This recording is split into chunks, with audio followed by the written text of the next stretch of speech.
कर्मों को तत्व से जानने के लिए भगवान क्या कहते हैं? कर्म क्या है और अकर्म क्या है? इस तरह से इस विषय में विद्वान भी मोहित हो जाते हैं। सो वो कर्म तत्व मतलब मैं तुझे भली भांति कहूंगा, जिसको जानकर तू मतलब अशुभ संसार बंधन से मुक्त हो जाएगा। नॉर्मली इंसान शरीर और इंद्रियों की क्रियाओं को ही कर्म मान लेते हैं और शरीर और इंद्रियों की क्रियाएं बंद होने को अकर्म मान लेते हैं। परंतु भगवान ने शरीर, वाणी और मन के द्वारा होने वाली सिर्फ क्रियाओं को कर्म माना।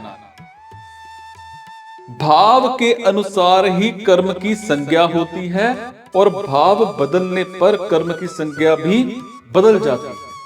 जैसे कर्म स्वरूप से तात्विक दिखता हुआ भी अगर कर्ता का भाव राजस या तामस होता है तो वो कर्म भी राजस या तामस हो जाता है। जैसे कोई देवी की उपासना रूप कर्म कर रहा है जो स्वरूप से सात्विक है, परंतु अगर कर्ता उसे किसी कामना की सिद्धि के लिए करता है तो वो कर्म राजस हो जाता है, और किसी का नाश करने के लिए करता है तो वही कर्म तामस हो जाता है। इसी तरह से अगर कर्ता में फल की इच्छा, ममता और आसक्ति नहीं है तो उसके द्वारा किए गए कर्म अकर्म हो जाते हैं, मतलब फल में बांधने वाले नहीं होते। मतलब यह है कि सिर्फ बाहरी क्रिया करने या फिर ना करने से कर्म के वास्तविक स्वरूप का ज्ञान नहीं होता। और इस विषय में शास्त्रों को जानने वाले बड़े बड़े विद्वान भी मोहित हो जाते हैं। मतलब कर्म के तत्व का यथार्थ निर्णय नहीं कर पाते।